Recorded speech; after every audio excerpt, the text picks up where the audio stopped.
புதுக்கோட்டையில் டாக்டர் முத்துலட்சுமி ரெட்டியின் 139வது பிறந்த நாளை முன்னிட்டு புதுக்கோட்டை மாவட்ட ஆட்சித்தலைவர் மு. அருணா இன்று புதுக்கோட்டை அரசு மருத்துவக் கல்லூரி மருத்துவமனை வளாகத்தில் அமைந்துள்ள டாக்டர் முத்துலட்சுமி ரெட்டி அவரது திருவுருவ சிலைக்கு மாலை அணிவித்து மரியாதை செலுத்தினார்.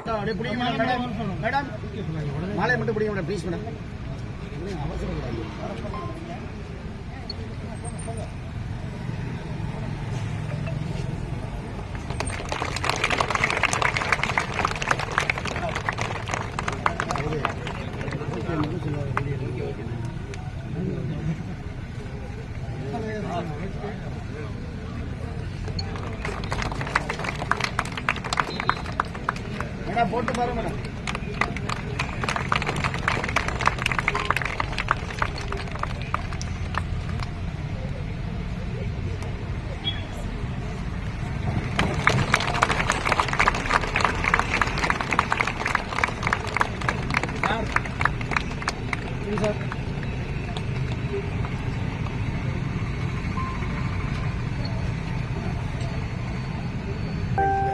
நேரத்து மாதிரி எடுத்தேன்.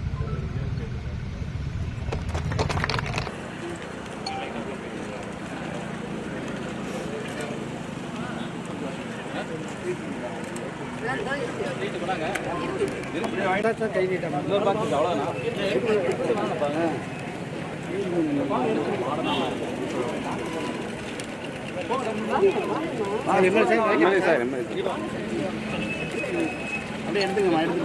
அப்படியே போயிருங்கம்மா.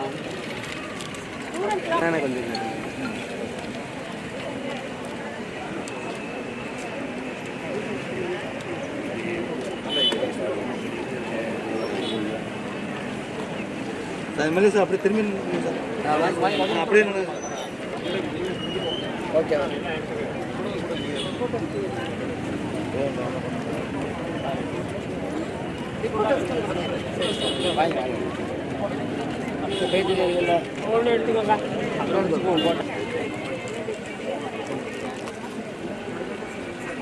இந்தியாவின் முதல் பெண் மருத்துவரான முத்துலட்சுமி ரெட்டியின் பிறந்த தினம் இன்று. இவர்தான் சென்னை சட்டசபையின் முதல் பெண் உறுப்பினர், முதல் பெண் துணைத் தலைவர் போன்ற பதவிகளை அலங்கரித்தவர். அடையாறில் உள்ள புற்றுநோய் சிகிச்சை மையத்தை உருவாக்கியவரும் இவர்தான். தேவதாசி முறை ஒழிப்பு, பால்ய விவாக ஒழிப்பு, பெண்கள் சொத்துரிமை உள்ளிட்ட பல சட்டங்களை இயற்ற போராடியவர் இவர்தான். புதுக்கோட்டை மாவட்டத்தைச் சேர்ந்த இவர் நாராயணசுவாமி சந்திராம்மாள் தம்பதிக்கு 1886ஆம் ஆண்டு ஜூலை 30ஆம் தேதி மகளாக பிறந்தவர். பெண் கல்விக்கு எதிரான மனநிலை நிலவிய அந்த காலத்தில் பல தடைகளை தாண்டி புதுக்கோட்டை மன்னர் கல்லூரியில் படித்தார். பின்னர் 1907ஆம் ஆண்டு சென்னை மருத்துவக் கல்லூரியில் இவர் மருத்துவம் பயில தொடங்கினார். 1912ஆம் ஆண்டு இந்தியாவின் முதல் பெண் மருத்துவராக பட்டம் பெற்றவர்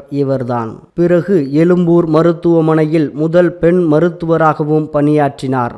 பிரான்ஸ், அமெரிக்கா போன்ற பல்வேறு வெளிநாடுகளில் நடைபெற்ற பெண்கள் மாநாடுகளில் கலந்து கொண்டார். சென்னை மாகாண சட்டசபைக்கு தேர்ந்தெடுக்கப்பட்ட முதல் பெண்ணும் இவர்தான். பின்னர் 1925ஆம் ஆண்டு சென்னை மாகாண சட்டசபையின் துணைத் தலைவராகவும் பணியாற்றினார். தேவதாசி முறை ஒழிப்பு, இருதார தடை சட்டம், பெண்கள் சொத்துரிமை சட்டம், பால்ய விவாக சட்டம் போன்ற புரட்சிகர திட்டங்களை நிறைவேற்ற இவர் பாடுபட்டவர். அனாதைகள் மற்றும் ஆதரவற்ற பெண்களுக்காக அடையாறில் ஔவை இல்லத்தை தொடங்கிய இவர்தான் சென்னை அடையாறில் புற்றுநோய் சிகிச்சை மையத்தையும் அமைத்தார். 1956ஆம் ஆண்டு இவருக்கு பத்மபூஷன் விருது வழங்கப்பட்டது.